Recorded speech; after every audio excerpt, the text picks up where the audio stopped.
It was really tough because we had all the funding we needed basically in March, and then COVID kicked in and we lost all the funding.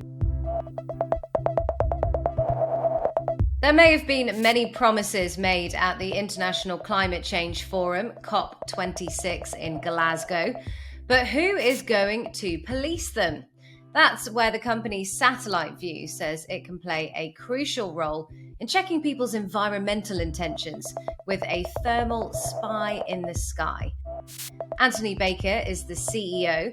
Before we hear from him, let's take a quick look at how this works. Satellite View is preparing to launch 7 thermal and infrared imaging satellites into space to provide real-time data on how much greenhouse gas a building, a company, or even a country is emitting. Through precise thermal imaging, they can see what's hot and what's not by measuring the amount of thermal energy that's emitted from any structure on Earth. The company says their technology will also identify plastic pollution, illegal discharges into the sea or rivers, and who's still burning coal. Anthony, how did you come up with this groundbreaking idea? Well, I've been in the satellite business for over 25 years, helped small companies scale up, and some of them have exited for $1 billion. But we were last working in Qatar, where I was the first CEO. And what we found was once we'd solved their communications problems, we thought that it'd be really useful to be able to look over the borders, looking at nearby countries, looking at supply chains, looking at sources of pollution, and including pollution in the sea. So having an eye in the sky to be able to monitor this independent of anybody else seemed to be a national priority. Unfortunately, the project got put on hold, so what I said was, I'm going to go back to London and start this myself, and that was the birth of Satellite View. And how hard was it to get to this point, Anthony, where you have the company set up, you've got funding, and you're sort of well on your way now to making this a reality? It was really tough. I mean, we started back in 2016, where we were looking at reseller agreements and other developments based in the Middle East, and everything came to nothing.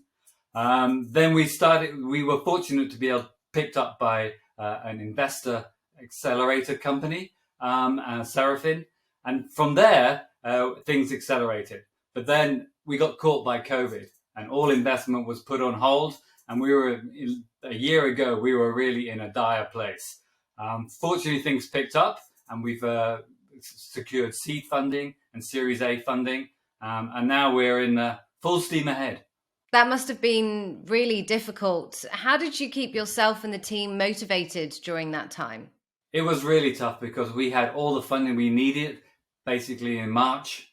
And then COVID kicked in and we lost all the funding. All the investors were reassessing the situation. We've given ourselves a certain runway where we could self-fund, and that came down to the wire. We were down to 1 month left of self-funding, and then we were going to find something else to do. Fortunately, we were rescued by a small angel fund that gave us some funding, and then then Seraphin, our lead investor, came in and rescued us. And from then on, it's been a real success story. And you have 20 years of experience in the satellite business. How did your career end up going in that direction? Mainly completely random. So I left university with a degree I didn't like. And then I went traveling. I came back and the government offered me a satellite communications course in Surrey.